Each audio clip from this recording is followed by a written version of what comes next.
Thank you so much.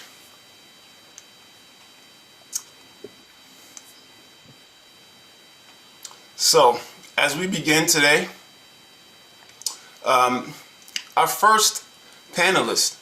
No, Chris, me. Oh, yes. Not our first panelist, but someone who has done an amazing amount of work and has done so much for the Restitution for Racism group, for ERUUF, and it's just been, an inspiration.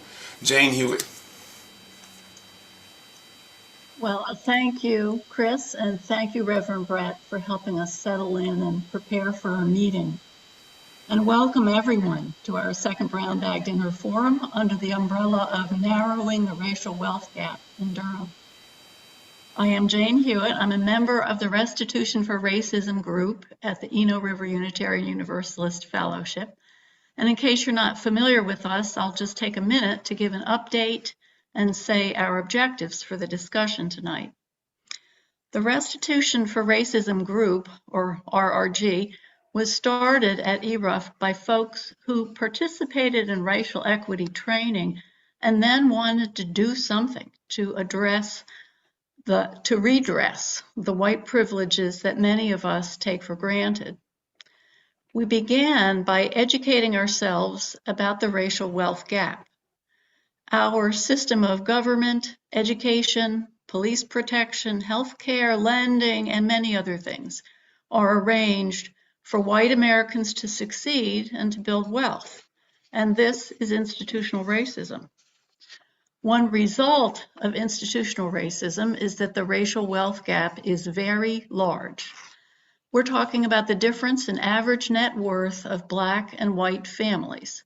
Net worth, or wealth, means everything a family owns: their house, their car, their investments, minus their debts.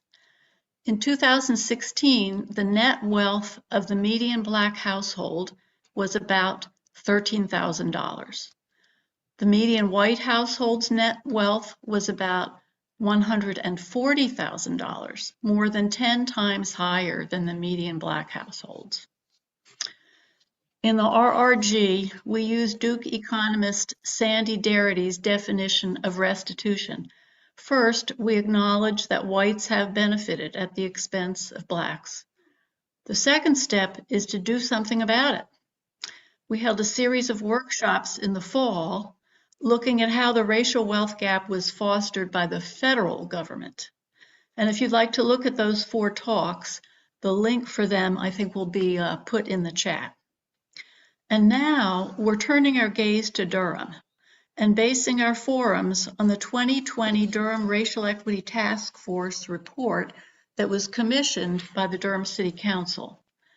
That report is the compilation of almost 2 years of subcommittees' research on various segments of the Durham culture, including wealth, housing, education, health and the environment, criminal legal justice, and public history. And they were looking at those through a racial equity lens. We're using that report to guide us as we seek to understand and then to be part of solutions. Our objectives tonight are twofold. First, we want to hear about how housing plays into the racial wealth gap and what is happening on that front in Durham.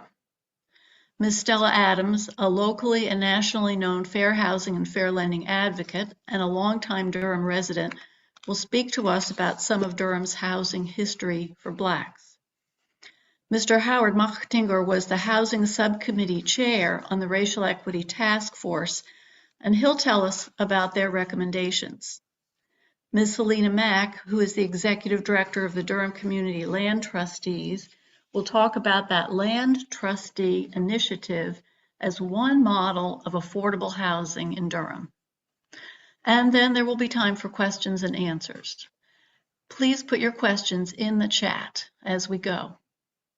Our second goal for tonight is to identify opportunities. At the end of the forum, we will summarize some actions that we as Durham citizens can take to support equitable housing efforts in our city. So let's begin. Chris Macon, who is chair of the RRG, will introduce our panelists.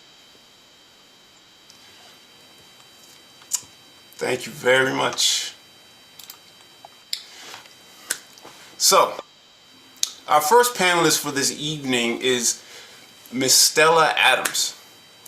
Stella Adams is a nationally recognized civil rights specialist with over 25 years of experience in fair housing, fair lending, and foreclosure prevention matters.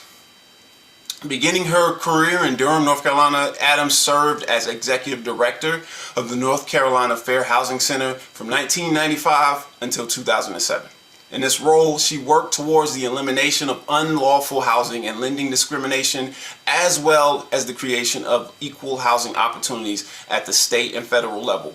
In 1998, Adams went on a 30-day hunger strike to bring national attention to the predatory lending practices of Nations Bank Corp. and Bank of America Corp., resulting in a $100 million commitment to North Carolina communities. Throughout her career, she has provided expert testimony on the Fair Housing Act, predatory lending, and equitable access to credit. From 2003 until 2019, Adams was an active participant of the National Community Reinvestment Coalition, serving as a longtime board member and most recently as the Chief of Equity and Inclusion. Since 2007, Adams has led S.J. Adams Consulting, a full-service civil rights research and consulting firm. Welcome. Thank you so much, Chris. I appreciate that. And it is my honor and pleasure to be here with y'all tonight to talk about what's important to me, my home, Durham, North Carolina. I went to school here from an early age, and most of the neighborhoods that I'm gonna share information with you about, I have actually lived in, and so have real connections and roots with those neighborhoods and what happened to them. I'm gonna in order for me to make sure that I cover the things that are important, particularly around history, because you have to understand the history of Durham in order to change the outcomes. It's not enough to do reports, that's ink on paper. It's not enough to march in the streets, because that doesn't change the housing of any person on its own. You have to be engaged in changing policy and practice of the city. And so that's my introduction, and I'm going to share with you how housing policies at the federal and local level have done significant economic harm and continues to this day. And so with that, I'm gonna do, my time is limited, they're gonna hook me. So I wanna make sure that I get as much information in as quickly as possible.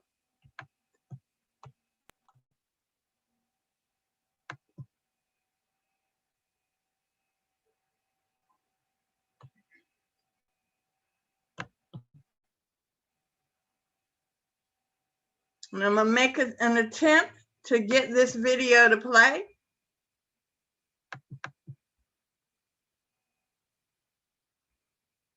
I had success for a moment there.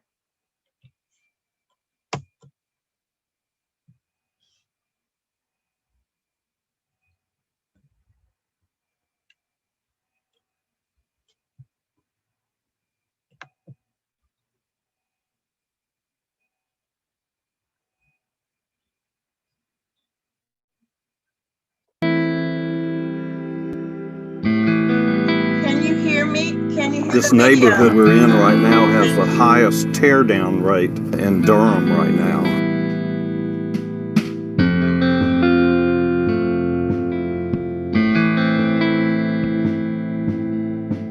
Not only were you not allowed to sell to non-Caucasians, it was prohibited for you to have a non-Caucasian spend the night unless they were a household servant.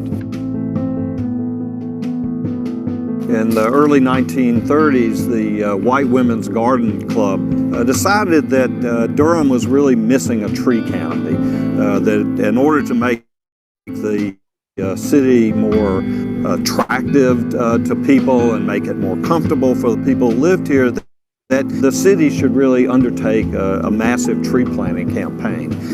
What was interesting was that the only place the trees were planted were in well-to-do white neighborhoods, like the one in Trinity Park that we're standing in right now here on Watt Street. And you can see on this map every block in the city where they planted trees like this large one here. There were no trees planted in any of the African American neighborhoods or any of the white working class neighborhoods. This is a picture of the older home place, which is in Durham County, and this is my Uncle Leck, Grandpa Wade, Grandma Viola. Everyone during that time knew this is the home place. My grandmother, grandfather were sharecroppers and, very strong people, even though they worked hard. No tractors, all mule, but they survived, and I'm one of those that evolved from that.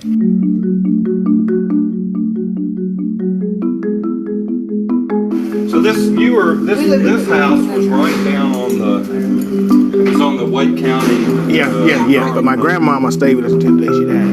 Yeah. I'm very proud that my family was chosen for this documentary. Our history was hidden for so long, but it's nice to know that these things have been brought forth. I think most people think that they understand these inequalities as the basis of individual effort and initiative, and that the black-white racial wealth gap is something that white people deserve because they worked harder, or they saved better, and that African Americans have less wealth because they didn't do either one of those things. But if you go back and look at the way in which whites benefited from racial covenants, they benefited from the GI Bill, they benefited from the way steering was done by real estate developers to steer whites into some neighborhoods, blacks into others. All these things are really important and probably are the most significant factors in actually explaining why these wealth gaps exist.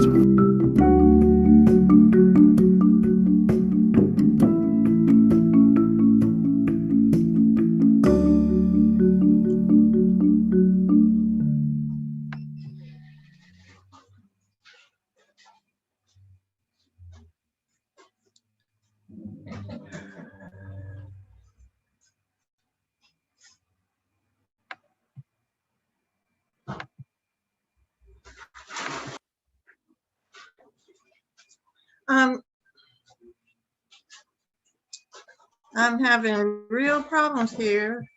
We didn't have these problems during rehearsal. Can you see that map? Okay, this is the Homeowners Loan Corporation. This is the federal government redlining map.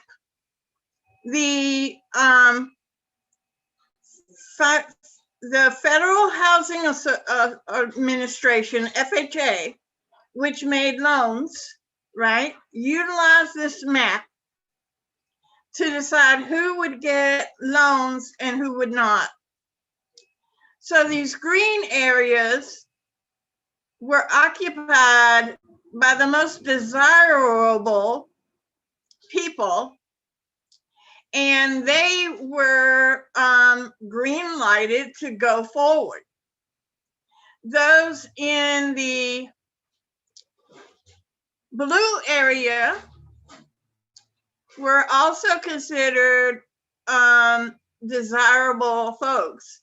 Now, as you can see, most of Durham was in the yellow, which are the working class folks, and the red line, which is the black folks. And these Black neighborhoods, these historic Black neighborhoods, 1, 2, 3, 4, 5, 6, were and are historically African American neighborhoods, and you have some additional neighborhoods out in the county, in the Stagsville area,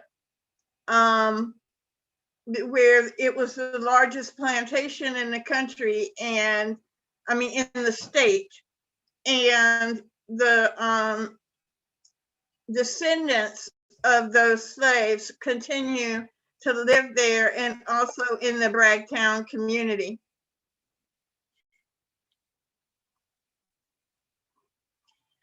These neighborhoods in Durham flourished. The Black Durham flourished. It was mistreated by white Durham, tree canopies, and the denial of the opportunity to make to be a homeowner but we created our own economic system. We had Mechanics and Farmers Bank that made loans so that people could own their homes and buy land. We had North Carolina Mutual Insurance Company, which would insure our families and make sure that our families were provided for if someone died. We had North Carolina Central University. Well, it was North Carolina College back in the day. But we had education, we had economic system, we had good union jobs in Durham through the tobacco factories and the mills. And so there was a good opportunity for people in Durham to work and to make money and to save money. But they were denied the opportunity to buy land through restrictive covenants. How disgusting is it today? Like, we have to look at today, that you couldn't even have a Black guest in your home overnight. Duke University has much reparations they need to be doing, because they wrote restricted covenants in Duke Forest and in other land around the university that they owned, and professors and workers that worked at Duke would purchase. They had these restrictive covenants on there, and they still do. And Duke Law School and Duke University needs to make an effort to remove that microaggression against Black communities from the history.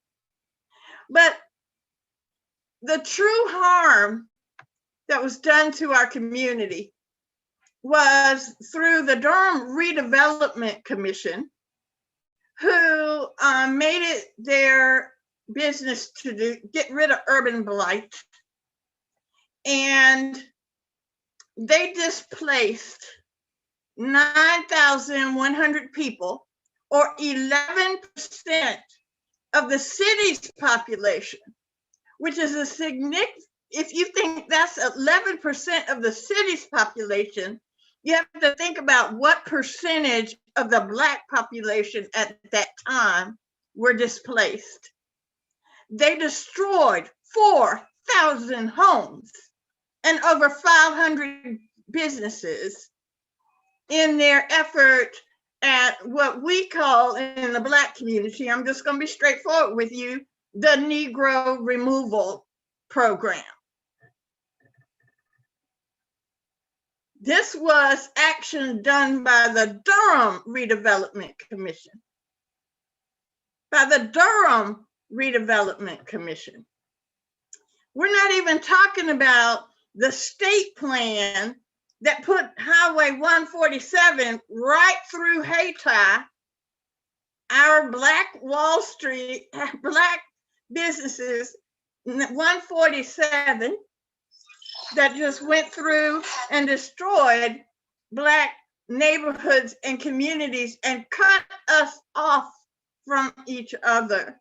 We're not even talking about where 70 and 85 went through Black neighborhoods and cut Bragtown, where you could walk to different neighborhoods, it cut it off. That's the history. But history is not the end of this story. We have currently programs going on right now at city and county level and the state level that is just as bad. We have sidewalks, not having sidewalks, not having bus stops, not having safety and lighting. That's the new tree canopies. If you go in white neighborhoods at bus stops, they're canopies. There are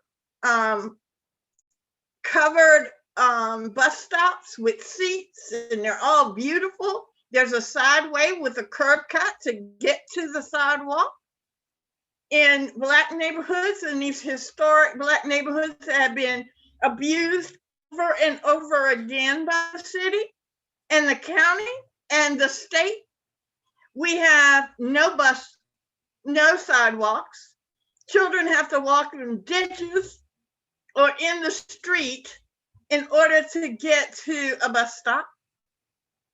We have games being played that with planning and zoning decisions that are acting like the new Negro removal system.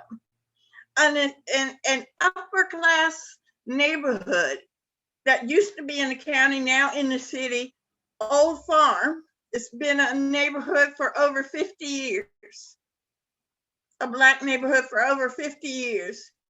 The school board has decided that they're gonna run buses through the main corridor of this neighborhood to get to the new Northern High School without any mitigation on how that's going to impact on that neighborhood, to have 50 buses running through it in the morning and in the afternoon, instead of cutting on the other side where there is no neighborhood and putting those, running those schools through there.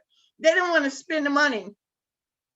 And when the community went to the Planning and Zoning Commission, they lost.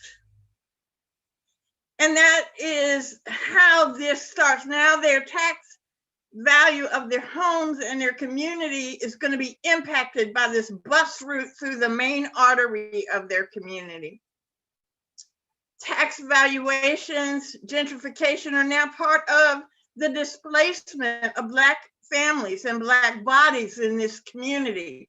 The tax valuations in these 6 historic Black neighborhoods, some of them are 300%, have been raised 300% from 2017 and 2019. You're paying a 300% tax increase on your land, and you can't get a sidewalk, and you can't get a bus stop because of the inequities in tax policy. Then we have gentrification and fix and flip. We need to be engaged in a community that fix and stay. What we have built into the affordable housing bond funding to do renovations and rehabilitation, but we're not doing that. Instead, we are taxing people out of their homes, and we need the city and the county to change their policy. So what is it that I want you to do right now to change the outcome? Support the eviction rental assistance program, encourage the city council at their public hearing about their budget to put more money into the program that they have the eviction rental assistance program. Support the request of these Black heritage neighborhoods, Bragtown, Walltown, Southside, and Old Farm, to get sidewalks, to have a voice in what happens in their community, to get their taxes, get tax equity with the white neighborhoods, who, by the way, only saw an average of 28% increase in their taxes, while these communities are burdened with an average of 70%. These are the things that you can do right now. This is something I could spend a week on, because I spend one day per heritage neighborhood telling you that history, but I don't have that kind of time. Thank you for allowing me. Y'all know I'm a passionate person. Y'all shouldn't have put me on first, but that's what you did. Thank y'all, and I will turn it back over to Chris. Thank you. We really appreciate that passion. It's needed, and definitely, I definitely understand why it's there, why we have that passion. Yeah, so thank you so much. There's some great information there. So as we move forward, we're gonna introduce our next panelist, which is Mr. Howard Mochtinger. Howard Mochtinger was a high school social studies teacher for 6 years before becoming director of the UNC Chapel Hill Teaching Fellows program in 1999. From 2000 until 2006, Mochtinger helped organize an annual Let's Talk Race conference for educators in North Carolina and was editor of the High School Journal. Mochtinger has also taught at NCCU and led study abroad programs in Asia for college students and public school teachers. He has been active in many social justice organizations, including Jewish Voice for Peace, Veterans for Peace, the FADE, Finding Alternatives to Drug Enforcement Coalition in Durham, and We Are, working to extend anti-racist education, as well as the Bull City Tenants Unions. From 2018 to 2020, he served on the Housing Subcommittee of the Durham City Racial Equity Task Force. Currently retired, he tries to remain active and engaged you are. Welcome. Am I unmuted? Can you hear me? Yes. Okay.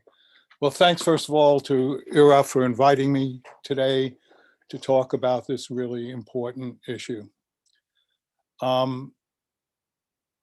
me start by saying that wealth building, we know, is really important. We know how important intergenerational wealth is, and which is often based on home ownership.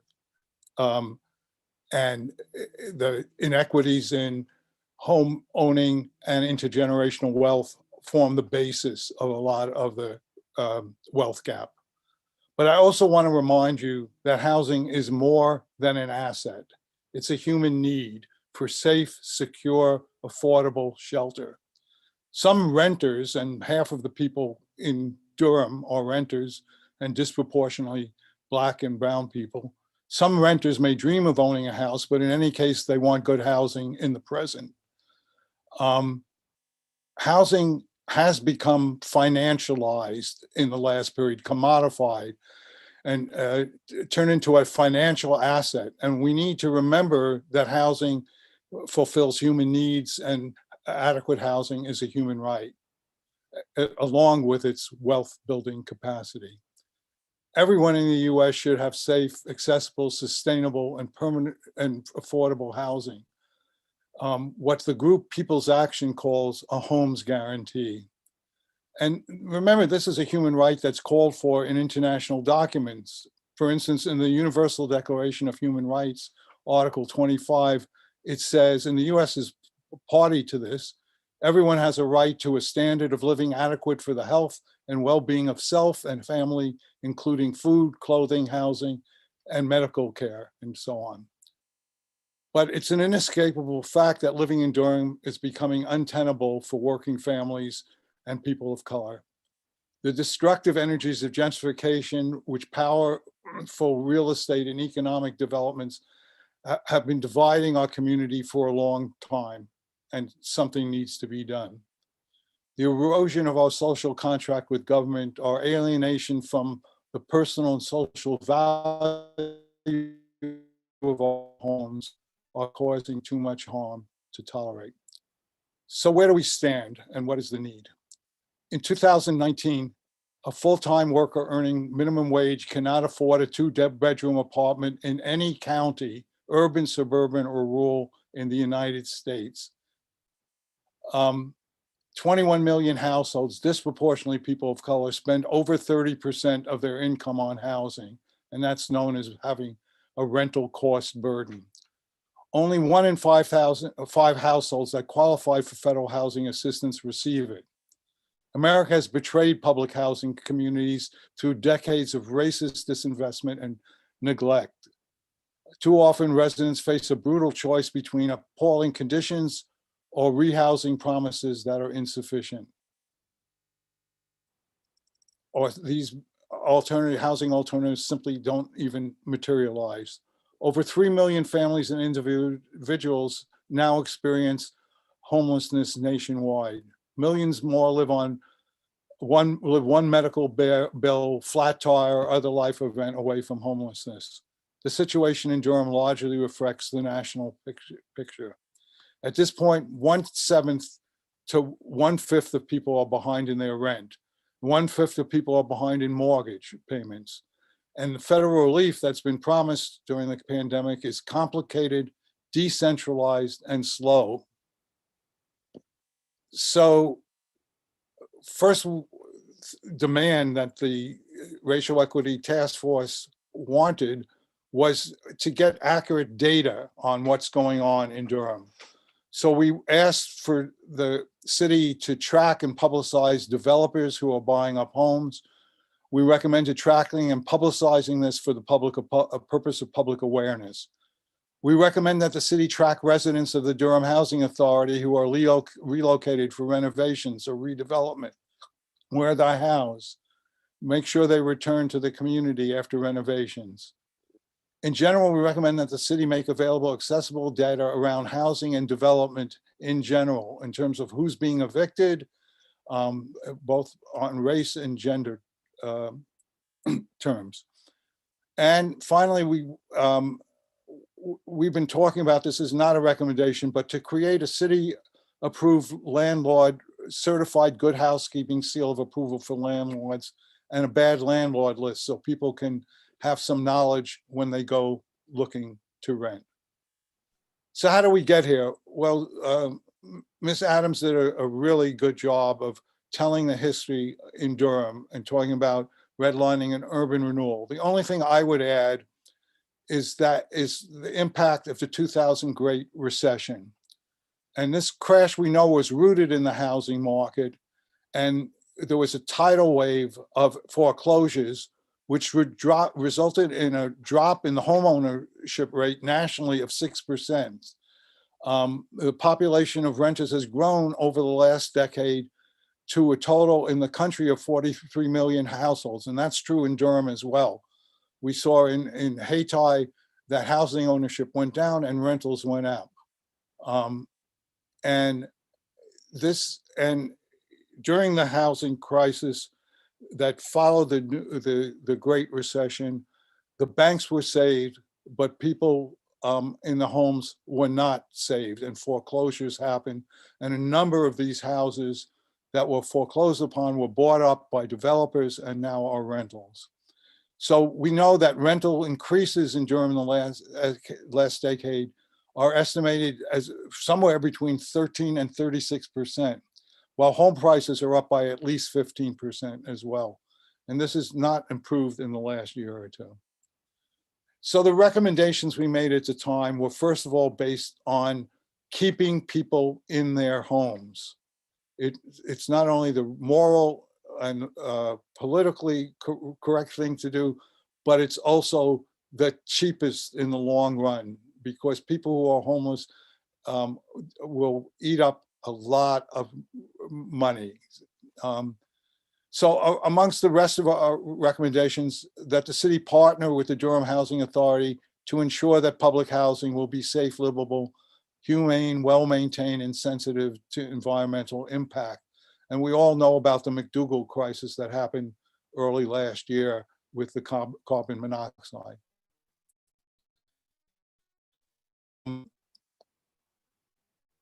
We think we would like there to be new eviction policies by the Durham Housing Authority, which has had historically a very high rate of evictions. And to prevent evictions, we'd like the city to provide mortgage and public rent relief. As Ms. Adams pointed out, we'd like there to be a universal right to counsel for those facing eviction by allocating more money to Legal Aid's eviction diversion program. And universal right to counsel exists in places a lot bigger than Durham, like New York and San Francisco. And it's had a big effect on preventing evictions. Having a lawyer helping you fight eviction is crucial.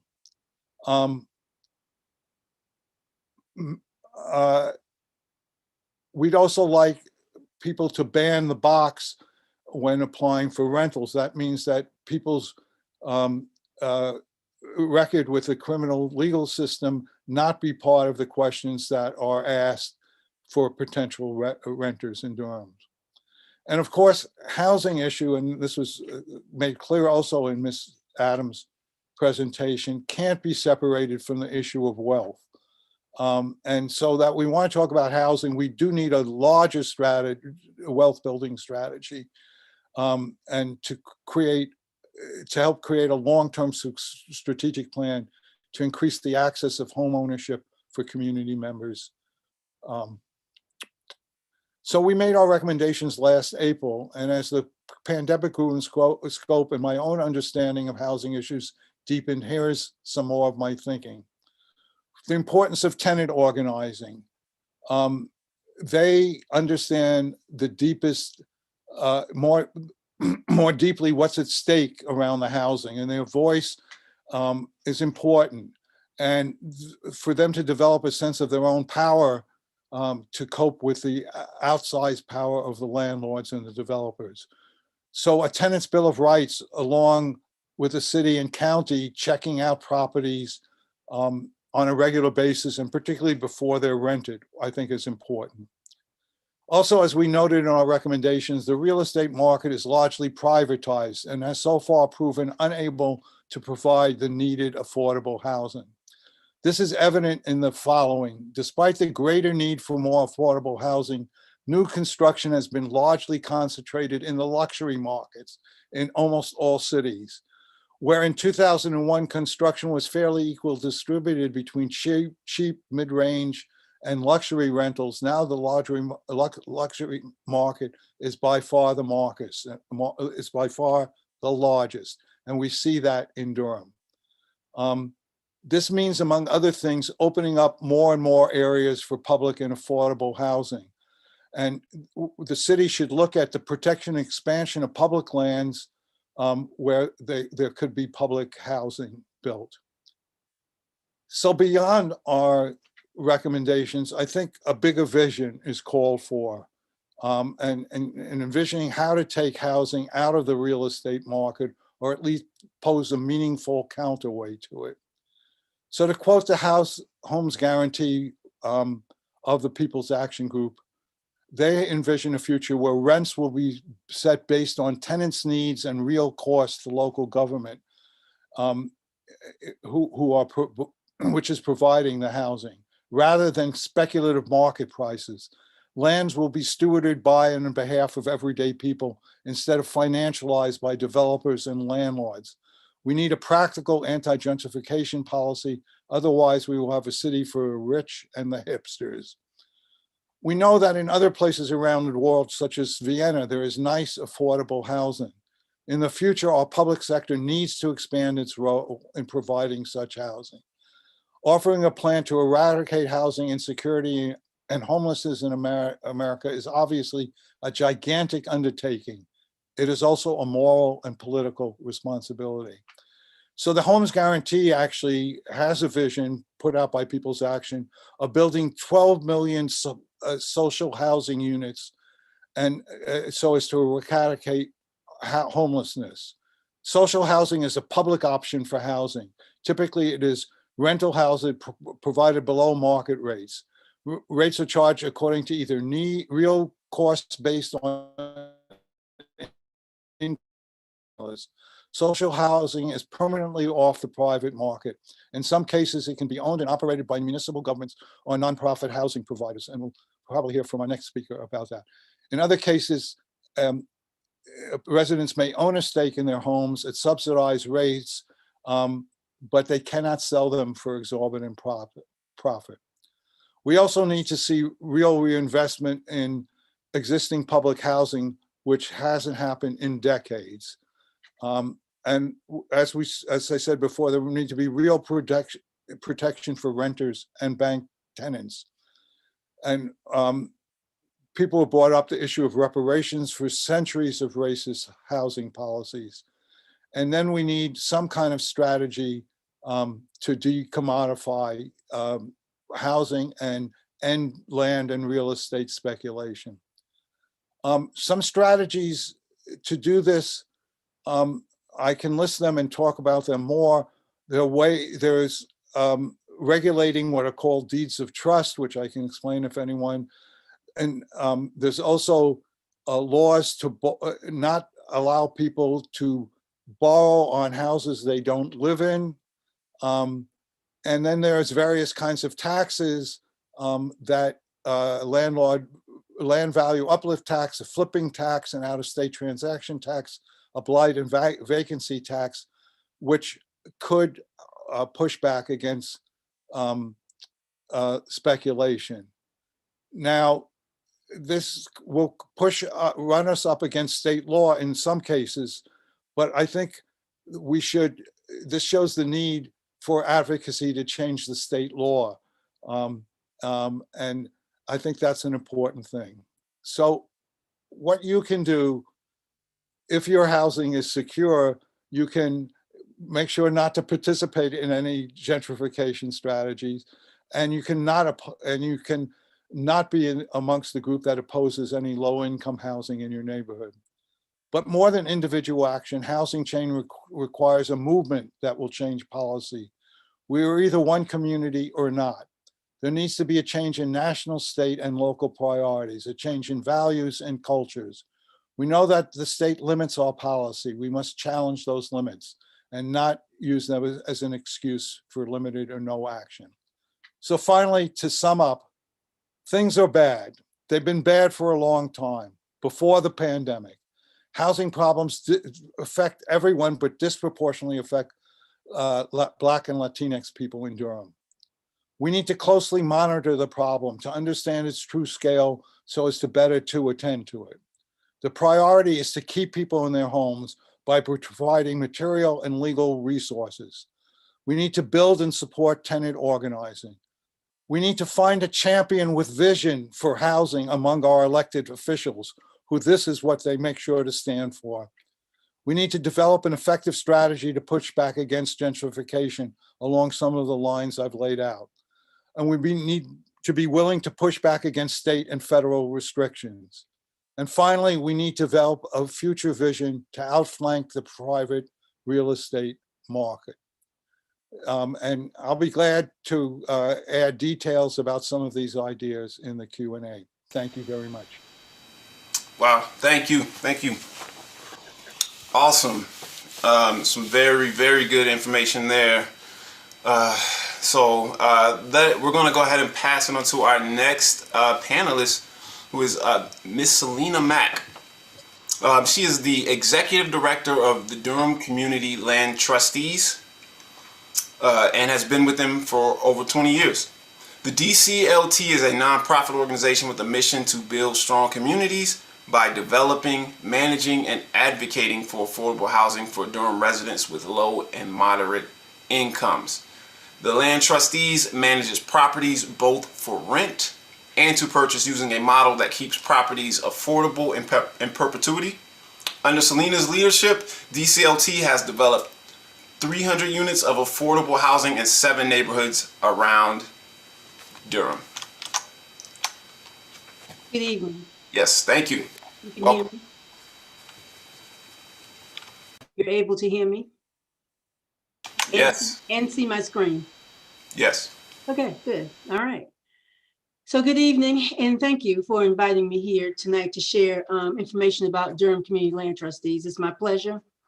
It's been a really interesting panel so far, and I'm see if I can contribute a little bit of information just about specifics around our organization. Let's see, I can make this a full screen. Okay. So just a little bit, we're going to start with a little bit of history about Durham Community Land Trustees. We were created or established in 1987 by residents of Durham's West End neighborhoods in response to a cycle of disinvestment that many cities and many urban cities were facing in the country during this time period. But essentially, very poor housing conditions and many absentee landlords. A lot of the properties were owned by people who didn't live here and were not investing back in the community. There was also a lack of public investment in infrastructure. So roads and lighting and those kinds of things, as well as rising crime rates. So these were the things that residents of the West End decided they would take no more, and they decided to rise up and to, in this particular picture, take to the street. DCLT's mission, initial mission was to stabilize and revitalize the West End communities. And our strategy to do that was through renovation and replacement of vacant housing and to increase home ownership opportunities. In other words, by doing that, we would create stakeholders in the community. To also provide attractive, well-managed rentals, long-term rentals for those who could not afford to be homeowners. And finally, to attract and improve an environment for private investment. I mean, we recognized very early on that we couldn't be the sole developer in this community. But our strategy was to address the worst property on any given block in the West End community in order to hopefully to entice others to join us in terms of renovation. Our primary target neighborhoods initially were the West End neighborhoods of Lion Park, West End, and Birch Avenue. And if you familiar with Durham, those are neighborhoods that are located between downtown Durham and Duke University. So on this map, you can see Duke University is in the dark blue, and downtown is to my right. I'm not sure which it is to you. So these were our target neighborhoods. You can see it was a neighborhood that had high potential of gentrification just based on this proximity, which is one of the reasons that the land trust model was attractive to this community. So just by basic definition, what is a community land trust? So it's generally a nonprofit organization that's created to acquire and hold land for the benefit of the community. I guess got a pop-up, sorry. Okay, sorry. And to provide the access to land, affordable access to land and housing for community residents.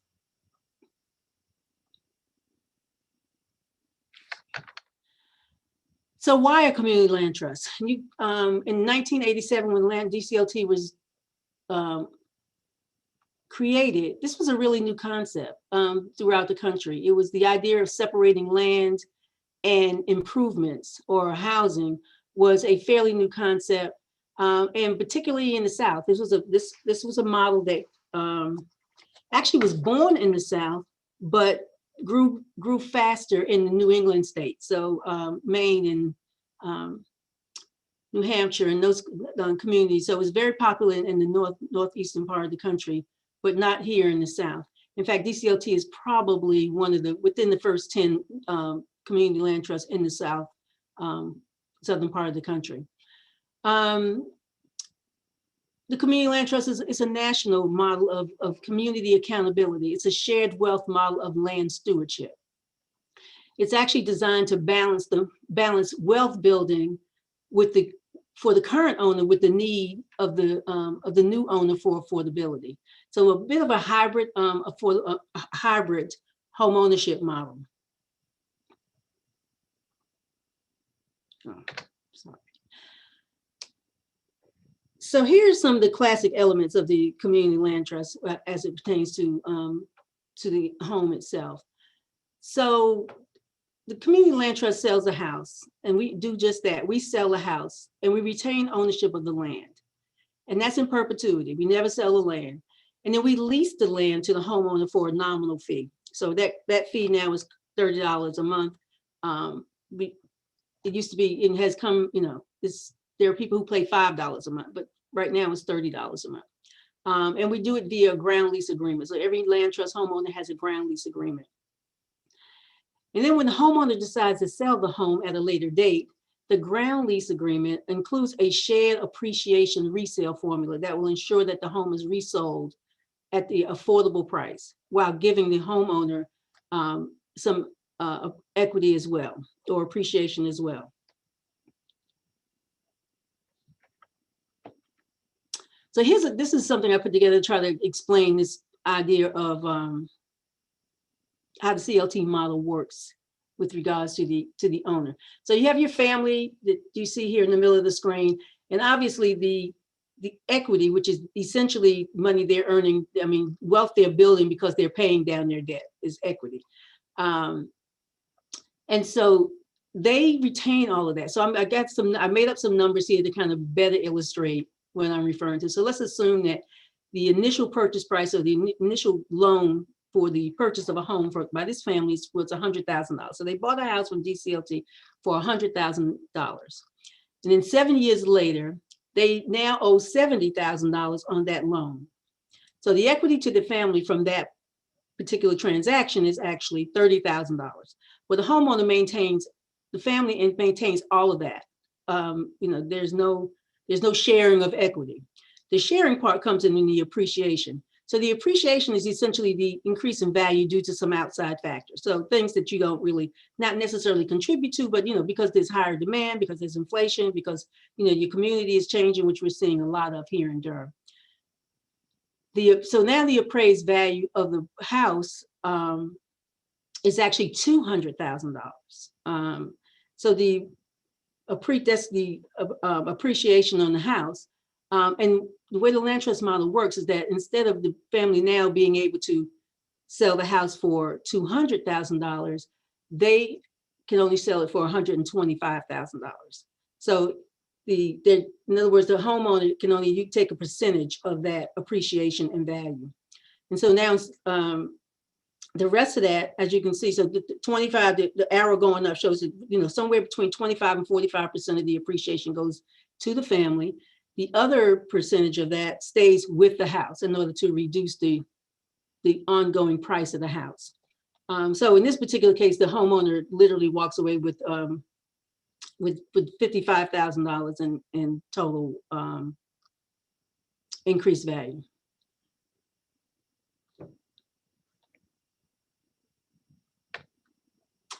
So just a little bit more about DCLT. So this is kind of DCLT by the numbers. I mean, who we serve basically.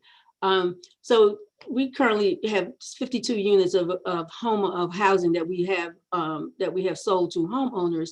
Now with those 52 units, we've actually been able to serve 70 families. And that's because we're able to recycle that affordability from one family to the other. So we're not necessarily building a new unit every time we need to provide an affordable housing. We are recycling the existing house from one family to the next as families move out. And then of course we have a fairly large rental portfolio as well, and you can kind of see the breakdown there. But so we literally have a total of 363 affordable housing units between home ownership and rental. And I thought you might be interested in just kind of seeing just how the renters and homeowners break down by race and by ethnicity. You can see that the largest percentage of the people DCLT serves are Black and brown people. You have some idea of the age of people we serve. Our oldest being 95 years old. She is she's actually a tenant. But the average age only being 36 years of age. And of course, we serve a wide range of people, mostly low to moderate income people, at 60% area median income or less. And included in that would be, seniors, people with special needs, and as well as homeless veterans. And it also showed you here that, the breakdown between male and female head of households is fairly even, females being a little bit higher than males.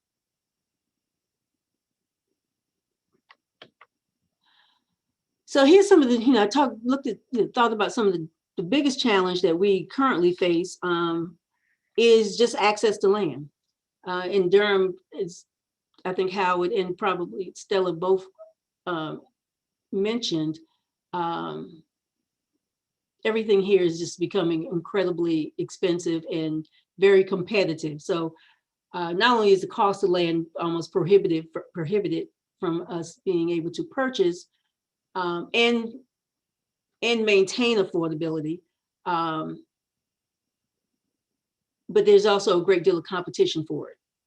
And we are always positioned, or rarely positioned, to compete against the developer for land. So obviously, with the cost of land being as high as it is, the amount of subsidy that we would need in order to make it affordable is constantly increasing. So well, I'll just leave it at that. The amount of subsidy needed is constantly increasing. So there's also resources needed to fund homeownership expansion. And so we're currently using privatized low, no interest loans to build and renovate new housing, and kind of recycling that funding from one house to another. But most importantly, you've heard it from Stella, and we talked about it a little bit before we even started this meeting about the importance of advocacy, and joining an affordable housing advocacy group. And there's a number of them in Durham. Durham is a city that is very receptive to the voice of the people who live here. And I would strongly encourage you to join one of these groups, or to and find some way to advocate. So this is just some of the groups that we talked about earlier: Durham Affordable Housing, Transit, Durham CAN, People's Alliance, Community on Affairs of Black People, and various nonprofit organizations. And many of us have nonprofit organizations have board of directors that are very interested in people who are interested in affordable housing on our board. One of the new housing initiatives that DCLT, I've mentioned the fact that one of our challenges is access to land.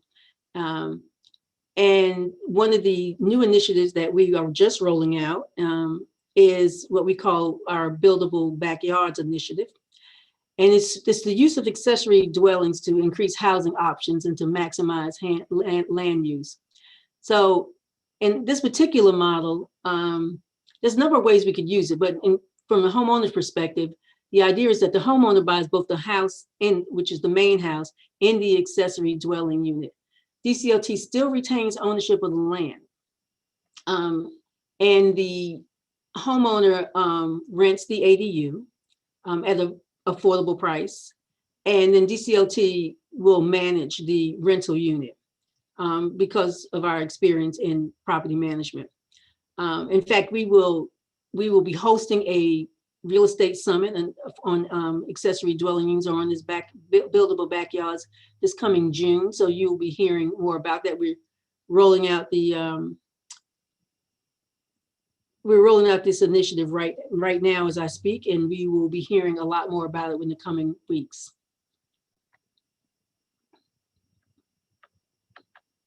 Okay, I think that's it. So again, I want to be mindful of the time and to answer any questions that you might have. Awesome. Yes, thank you so much.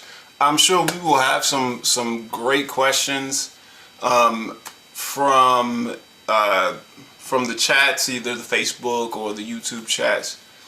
But in the meantime, thank you, for sharing, providing us with a great amount of information here and a lot to work off of. And so, as we move into the Q&A session, we kind of I want to ask sort of a broad question, and if you can, maybe we could start with Selena and kind of go back around to Stella. But what are some of the biggest obstacles that you're facing in the work that you're doing? Well, I think I mentioned that just a few minutes ago, just in terms of, again, access to land. I mean, just for, if we had unlimited resources, land is finite. You can't, we're not going to gain any more land in Durham.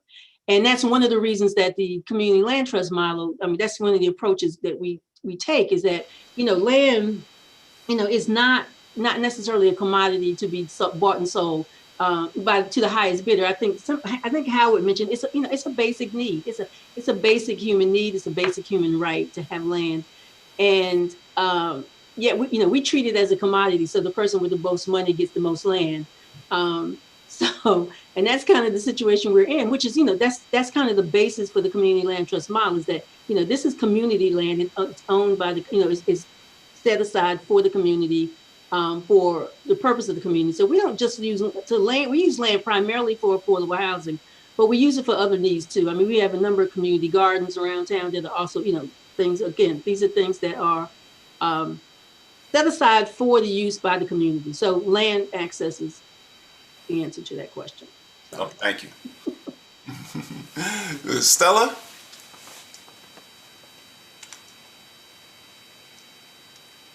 What she said.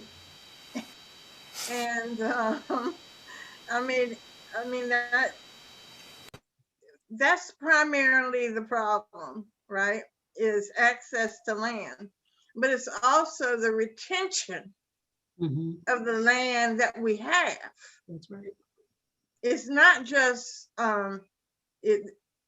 we have. There are a number of people who have community wealth. They have wealth in that that they can pass to the next generation if we can retain it, right? But when you're taxing some neighborhoods in a 2-year period of time at 300% and others at 26%, you're putting a cost burden on a community that is already strapped for cash to try to keep it. And I don't know about you all who are homeowners who are over 60, but my phone rings every day with somebody just offering me a check. Yes.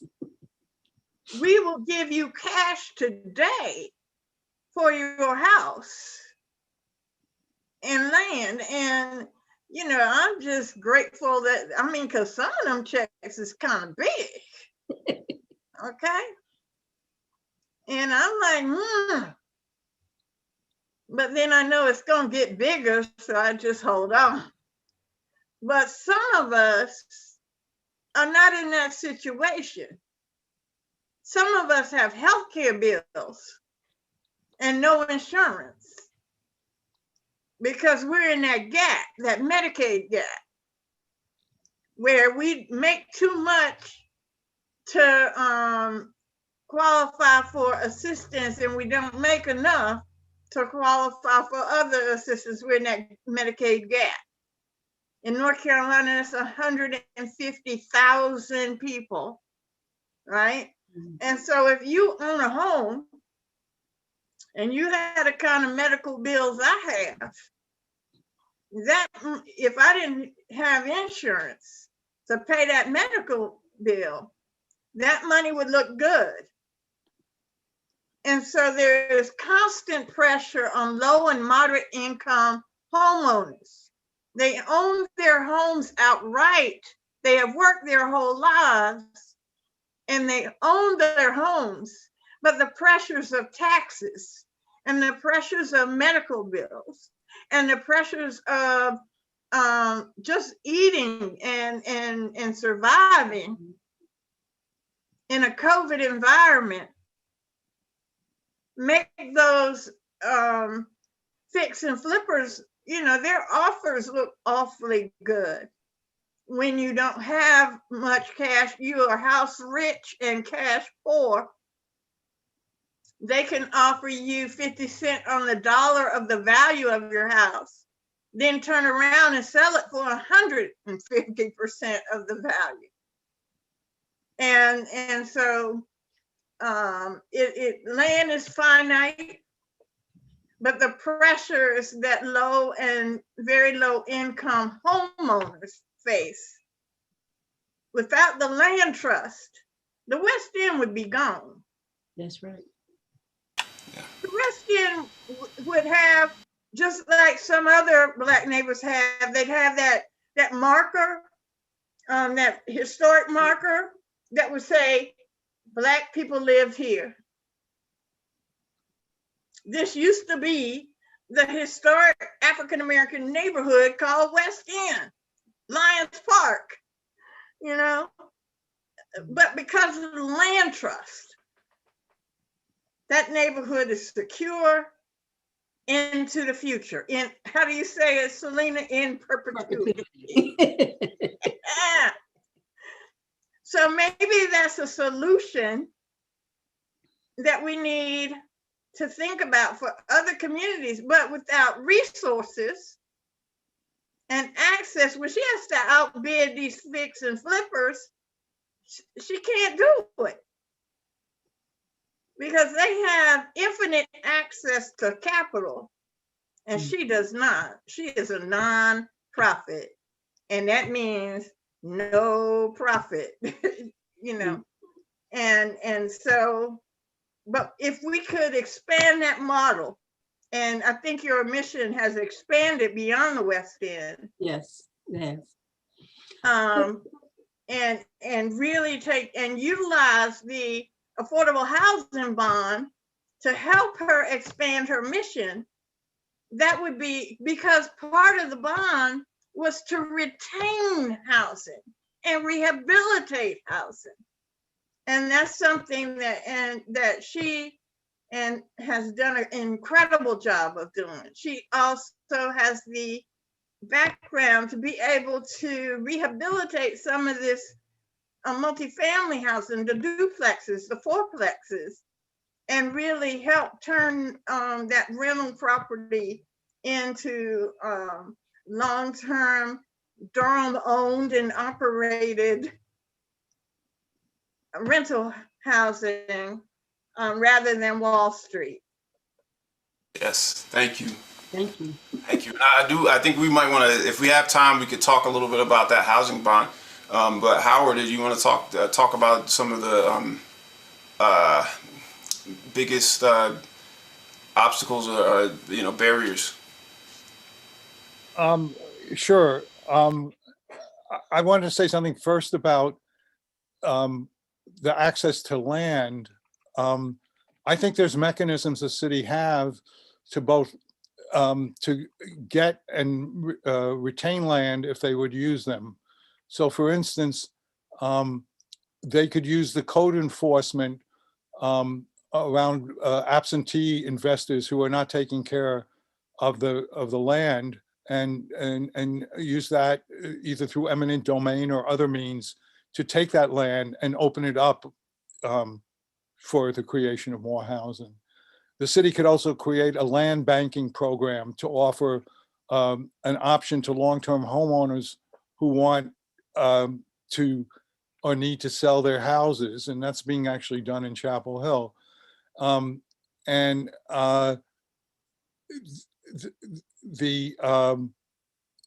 are various ways, and we don't even know really all the places that the city owns property. And I think that would be something that would be important to know.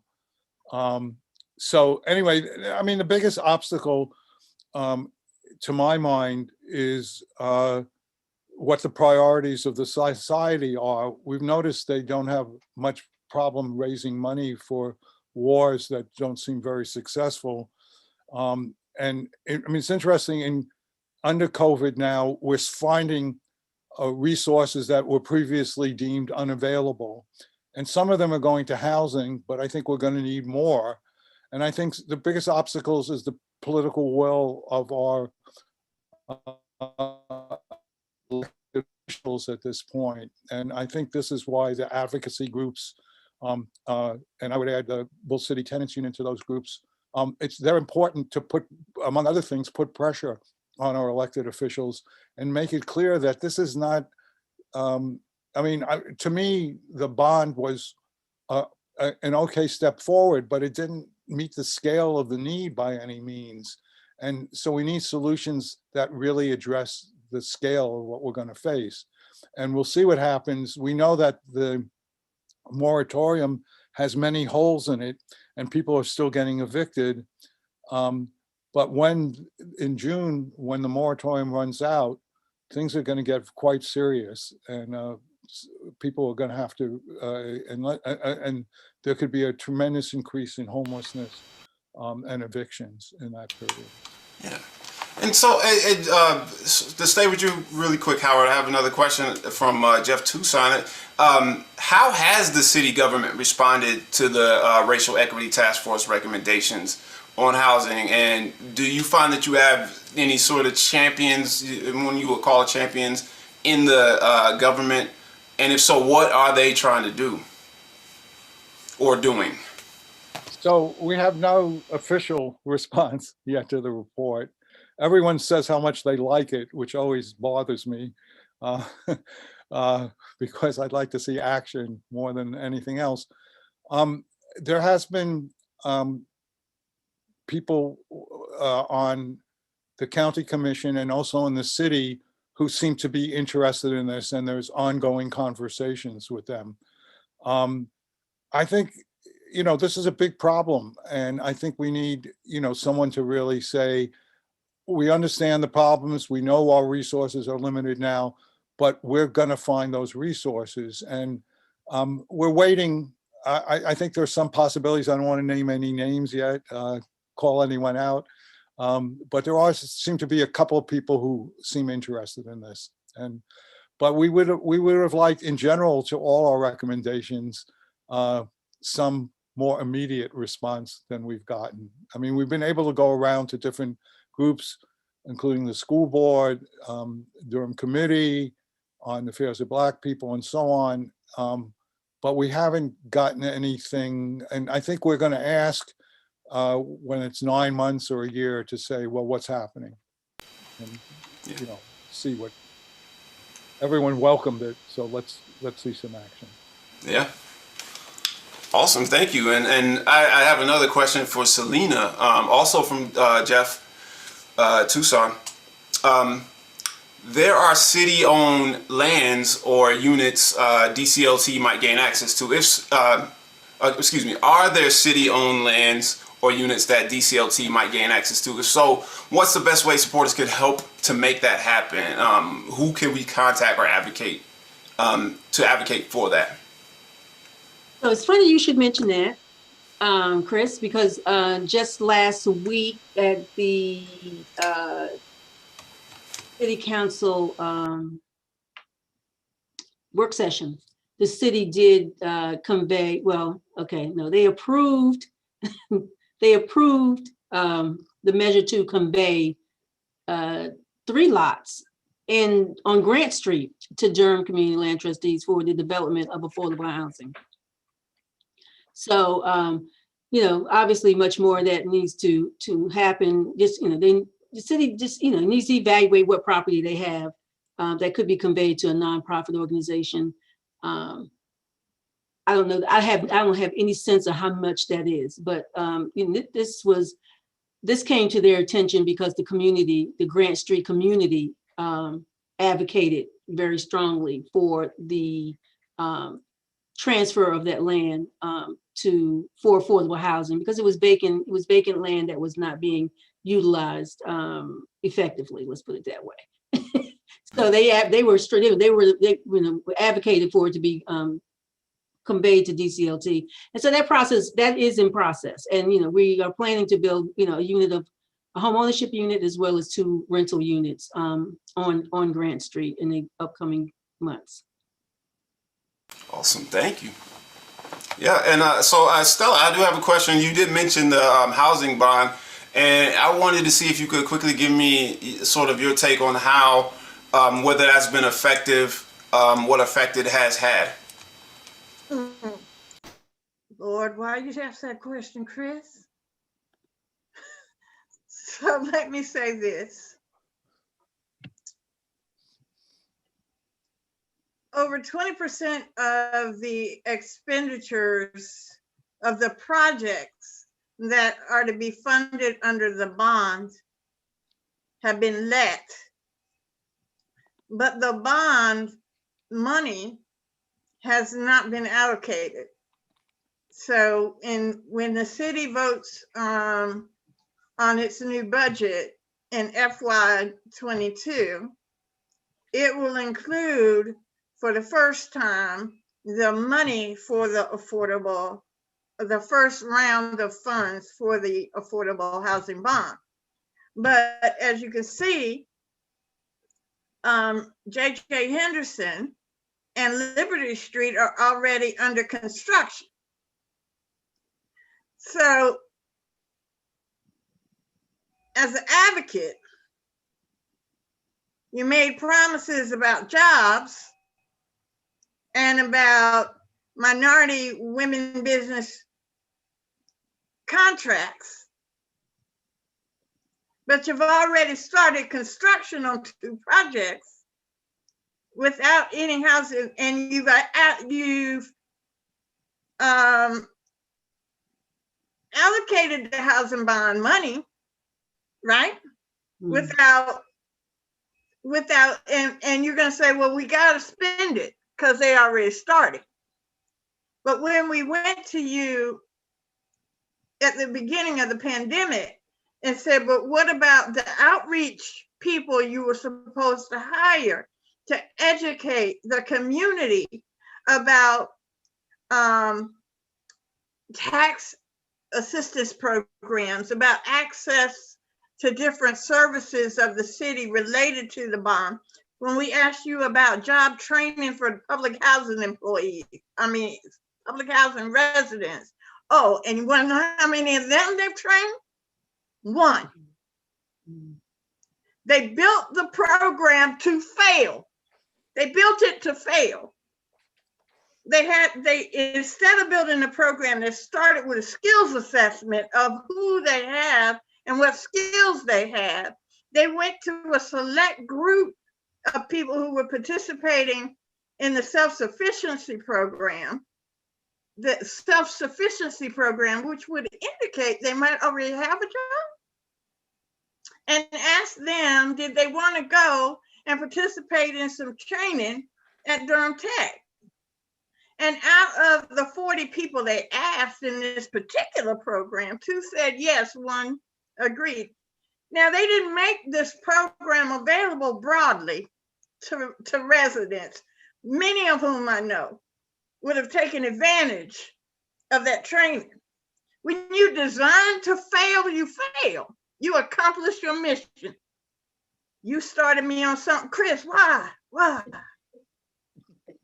The first meeting of the Affordable Housing Implementation Task Force took place April 1st. Yeah, we were April fooling. But let me tell you what, they put me on that committee. They're going to meet those obligations because I made promises to those 6 to those housing authority residents, to those 6 neighborhoods. I made promises that I would monitor them and I'd make sure they kept their word. And I mean it. So, yeah. The affordable housing bond, they're going to deliver on it, and they're going to deliver on it, or they're going to pay the price for making me have to work this hard to monitor them. That's all I'm saying. All right. Elections have consequences.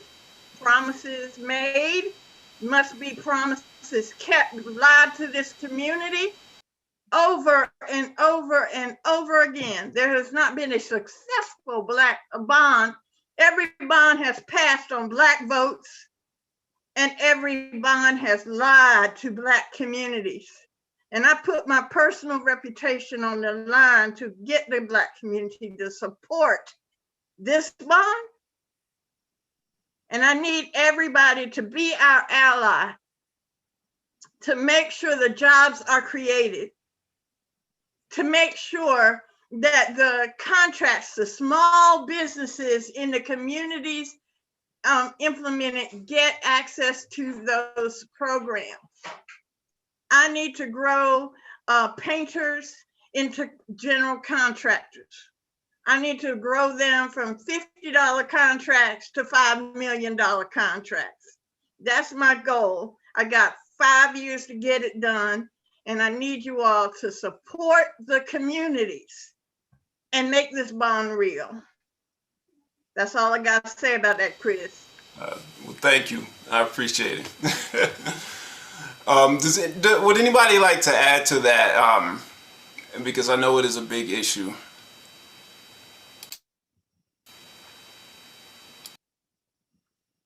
So,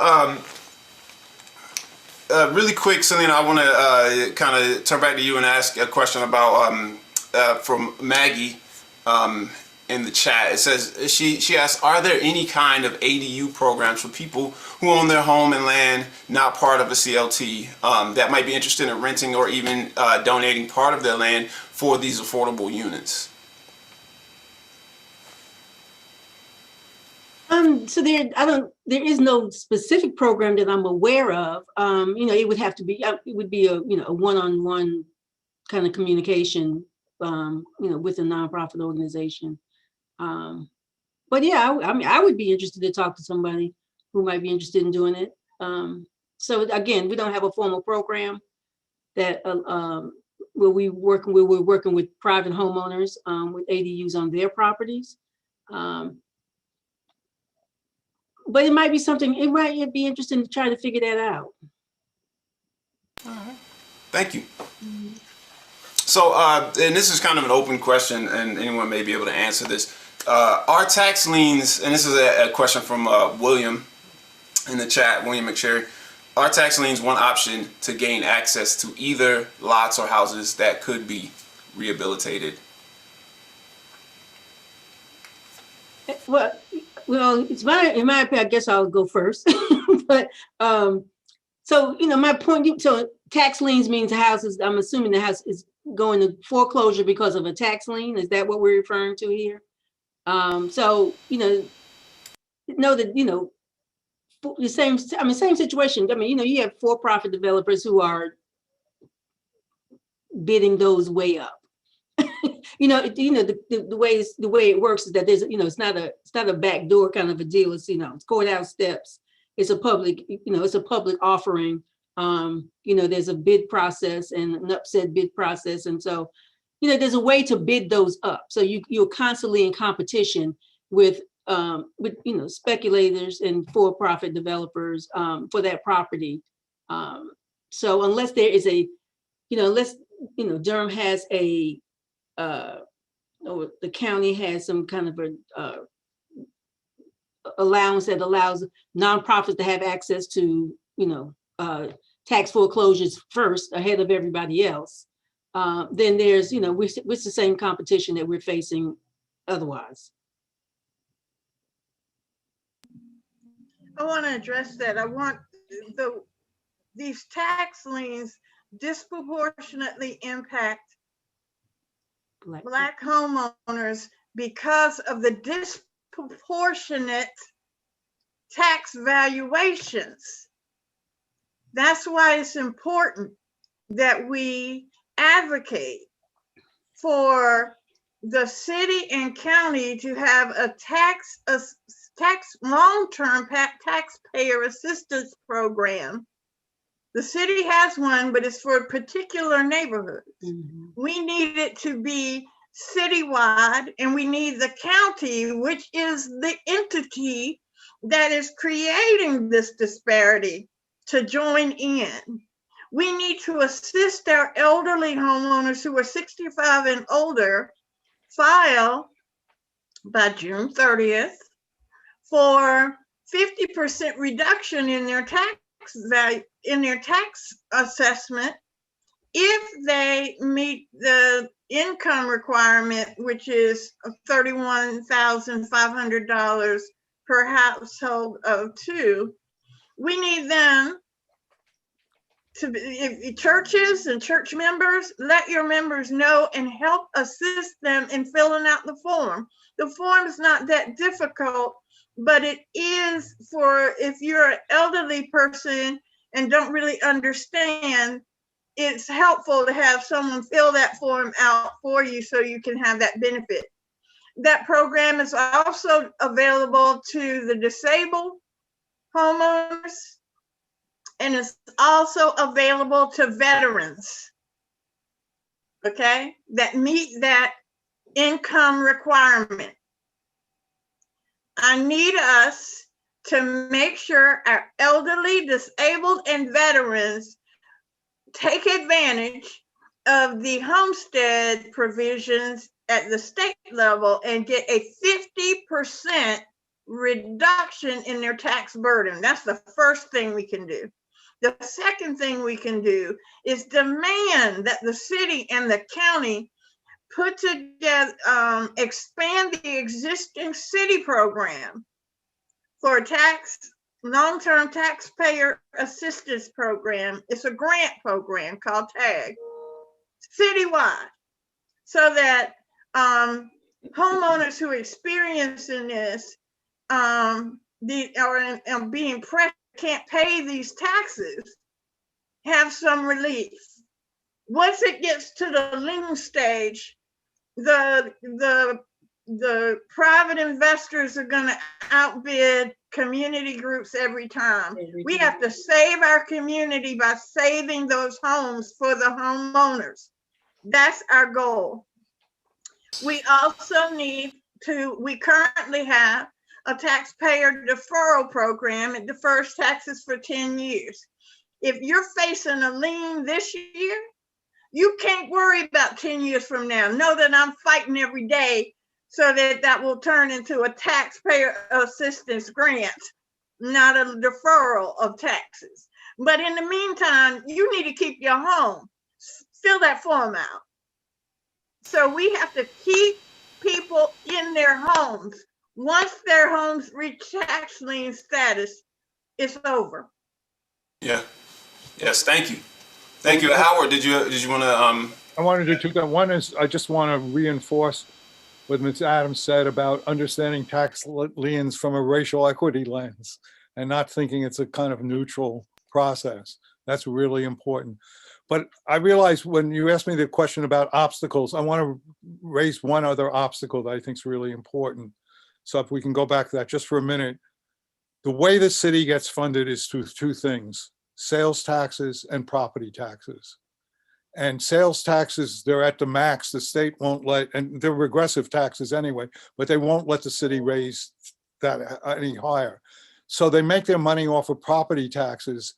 And that is a problem because it's an incentive for gentrification. Because the money you get from higher property taxes is how the city is resourced. That's something we need to think about. Thank you. Thank you. Really quick, there was another question. If we can stay with Howard, if you want to talk about this, and anyone else can kind of add in. The question was posed that does Habitat for Humanity have a role in addressing these issues? Do they have land? Do they need land? Selena, you want to take that? Well, I don't want to be a spokesperson for Habitat, but I mean, they're facing the same issues that any other nonprofit developer is facing. And that's access to land. That's that's the bottom line. I mean, yeah.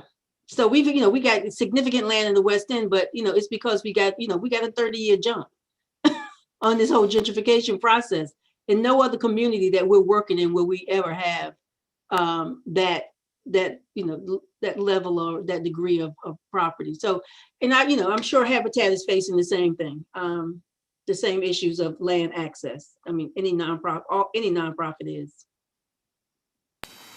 Yeah, Habitat families are actually, the taxes are making those houses unaffordable to them.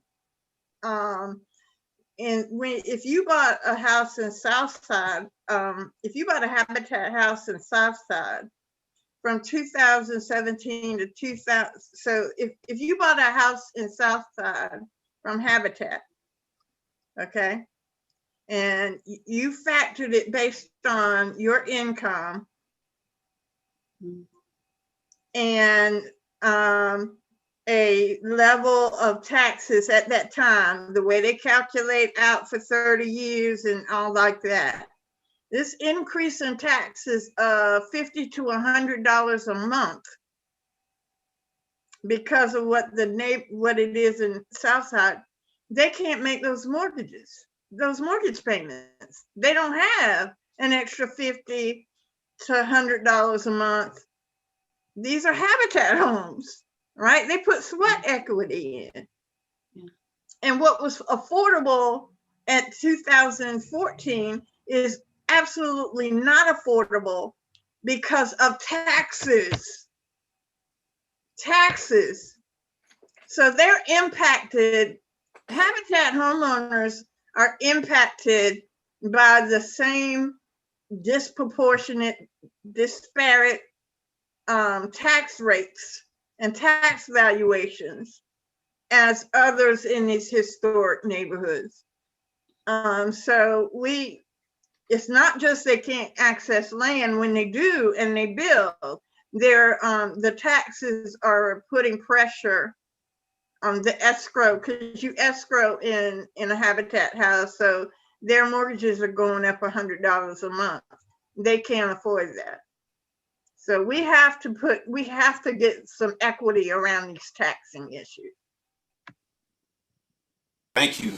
And speaking of taxes, I know it was mentioned that we need to implement more taxes around the developers who are coming in, and does anybody want to kind of talk about that a little bit more, of how we de-incentivize through certain policies, sort of the fix and flip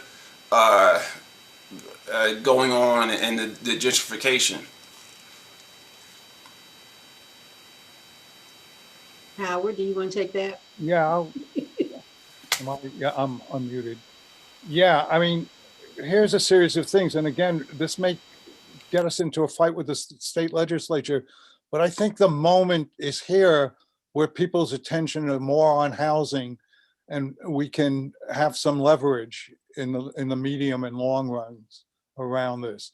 So there's a couple of different taxes that have been used around the country. One's a flipping tax. If you try to sell a non-owner occupied property within 5 years of purchase, there could be something like a 25% tax on that. So that would be a disincentive to that. In some places, they've had a 5% sales tax on property purchased by out-of-state owners who does not move to the state within a certain amount of time, or moves out in a short time. In Vancouver, Washington, they have a blight and vacancy tax, which prohibits short-term leases, which is a big problem.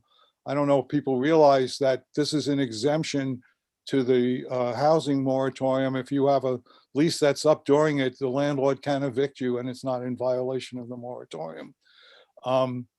And you can, in Vancouver, for instance, homes left, this is Vancouver, Washington, not British Columbia.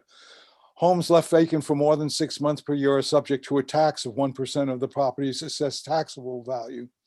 In DC, vacant property is taxed at $5 per $100 of assessed value.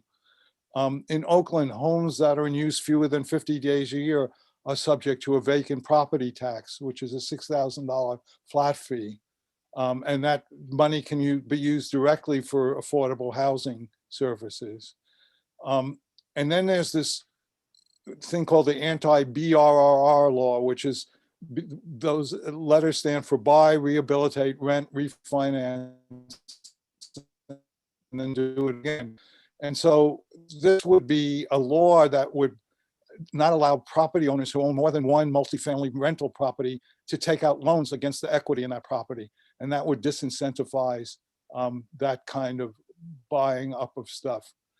And then there's also a lot of the landlords work through this thing called a deed of trust, in which there's a third party, usually a bank, and those deeds and so on could be scrutinized more closely. And I think they do that in Colorado.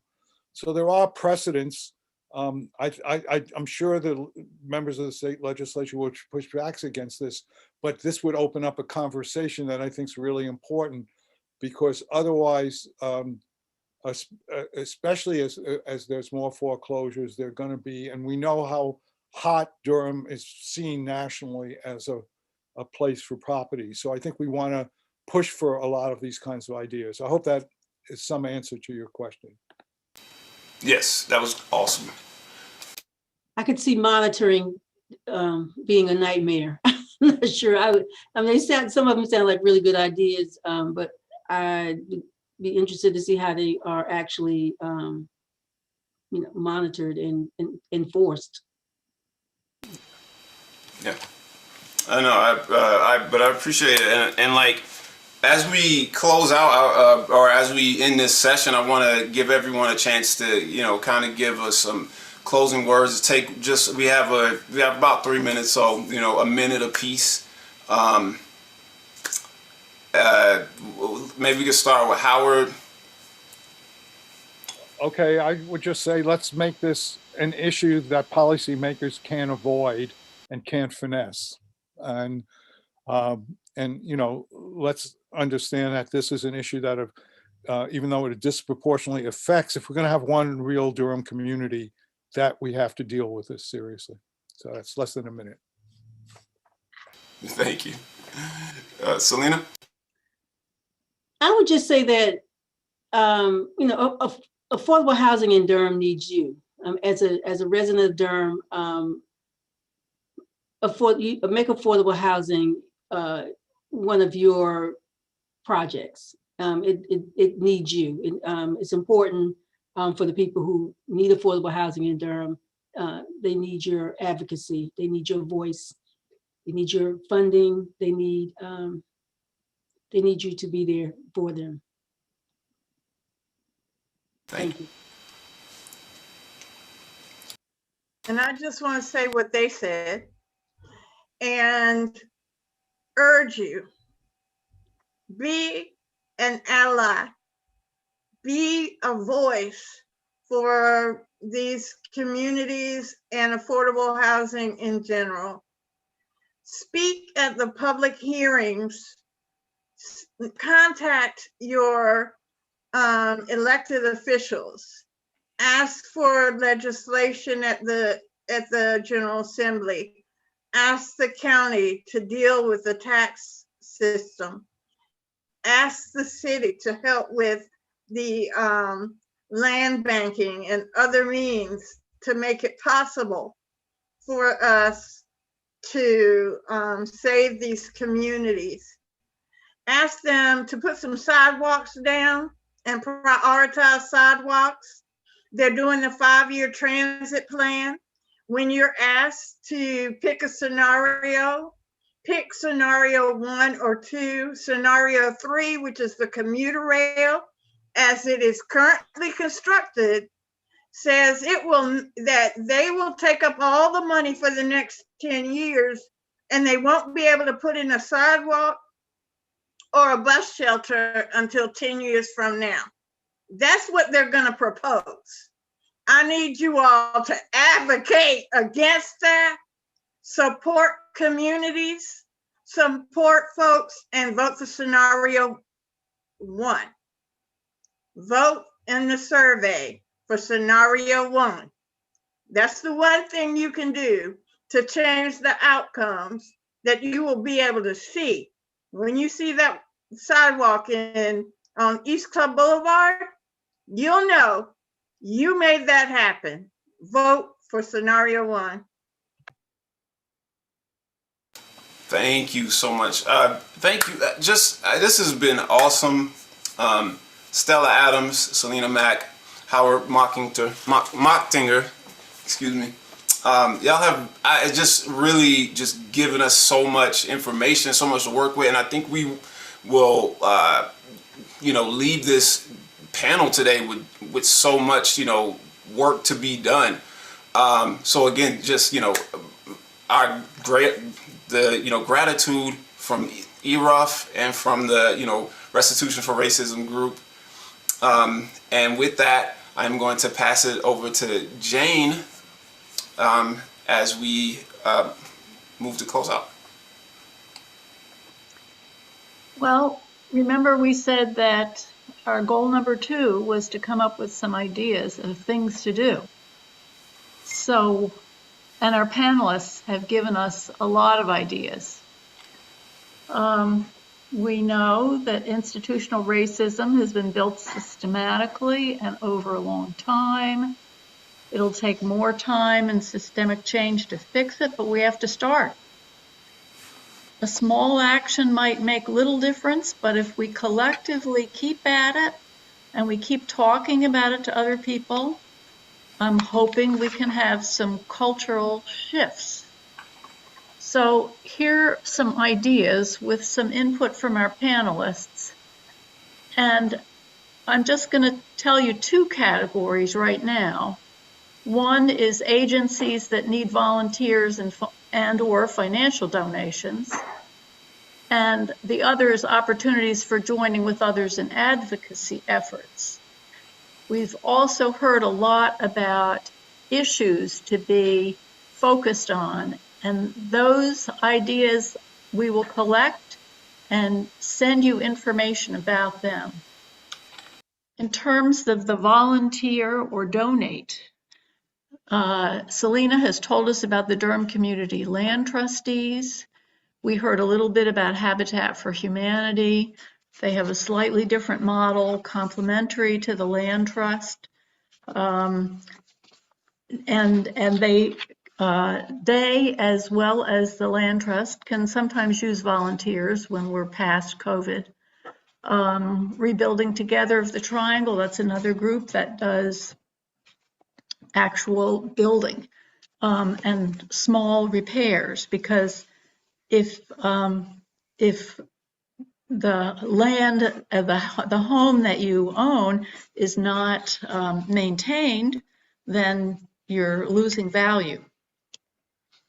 Reinvestment Partners and Housing for New Hope do a lot of consumer education, among other things. So they need people to teach classes on aspects of home ownership, basic technology, managing finances, also doing some tax prep. And Trees Durham, as you heard. For many years, all the trees planted by the city of Durham were in the wealthier white neighborhoods like Trinity Park. But mature trees do increase property value, and by shade, they decrease electricity bills. So Trees Durham is sponsoring tree plantings. You can help. They've committed to planting 80% of their trees in low wealth neighborhoods over the next few years. So all of these groups can benefit from your financial support. And as somebody was saying about an ADU, you could donate a portion of your investment holdings to DCLT or Habitat. We'd have to figure out a way to do it, but Selena's willing to talk. You can join with others to support these and other Black-directed nonprofits, for example, through a giving circle, and we'll put a way to sign up for information about that in the email that we send you. I would add, if you're considering moving into a historically Black neighborhood, well, think real carefully. How would that impact that neighborhood? Our next slide is about advocacy groups, and we've heard about a lot of them. You see what RRG is doing, putting together some forums to try to help educate people. Durham CAN, that stands for Congregations, Associations, and Neighborhoods. ERUUF is a member there. CAN is a grassroots organization that first polls the community about what the critical issues are. They develop local leaders, and then they act as a group to hold elected officials accountable about those issues. The Coalition for Affordable Housing and Transit, this group came into being, I think, around the light rail initiative several years ago, and it's continuing to work on these issues. And to me, they represent the intersection of issues around housing. People need affordable housing close to reliable transportation so they can travel easily to employment. Then maybe they can begin to build wealth. And it'd be nice to have a sidewalk, wouldn't it, to get there, and a covered bus stop to wait at. Both City Tenants United is a Facebook group, and they're helping Durham renters build tenant power and win an end to evictions. So, the big picture. The affordable housing problem has many overlapping issues, and a long legacy of racism is one of the biggest. As the task force report pointed out, affordable housing is a huge problem in Durham, both from the short and the long-term view. As Selena said recently in an article on the Indy, if you combine all the affordable housing from all the nonprofit groups in Durham, it still won't be enough to cover the need. So, there is the heaviness of that big picture. And then there are some glimmers. Some things are happening. There is right now the CDC mandated moratorium on evictions until June 30th, but not all tenants know about that. And not all landlords are honoring the spirit of that directive. And then afterwards, evictions are going to be a huge issue in Durham. We heard a little bit about the eviction diversion plan, and we'll send you a link so you can find out more about that. We did pass the affordable housing bond, and as a result of that, some new things are going up. I think the Willard Street complex has 82 affordable units, and families are already moving in. Renovations planned, new buildings planned, 400 people will get help with the down payment on a first home. But as Stella pointed out, the training that was supposed to be offered to DHA residents was not honored. We have to help make those promises stick. Here's another glimmer. Habitat is doing a block build, they call it. 13 new homes on Laurel Street in what was a field in East Durham, but it will become a neighborhood. And they're doing another similar block build that's coming up. DHA is trying to do some creative financing so that they're not totally dependent upon HUD funding. But then what I heard from our speakers tonight are so many issues that we need to be paying attention to, that we need to be contacting City Council about, that we need to be in touch with the county about. Durham City and County have a combined long-range planning committee.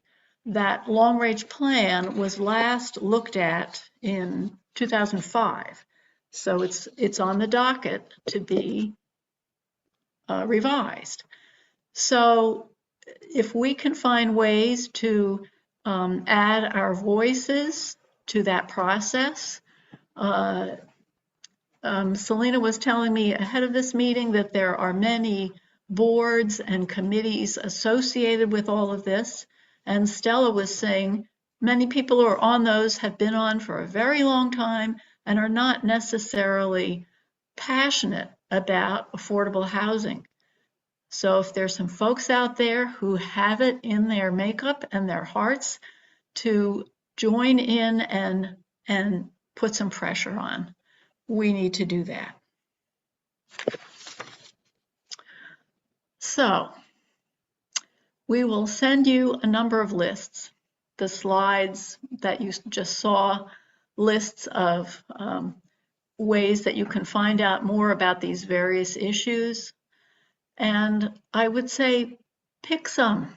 Pick one or two opportunities that appeal to you. Go to the websites. Go to a meeting. Figure out a way to be involved.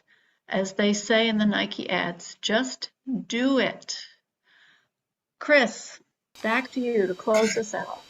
Yeah, thank you so much. So just again, deepest gratitude to our panelists. Just amazing, exceeding expectations. Which I already knew this was going to be awesome. So I want to just give a thanks to the ministers at ERUUF who really make this possible, who really support us. I want to thank Sean, the ERUUF worship team, who really just puts in the work and makes sure that this goes as smoothly as possible.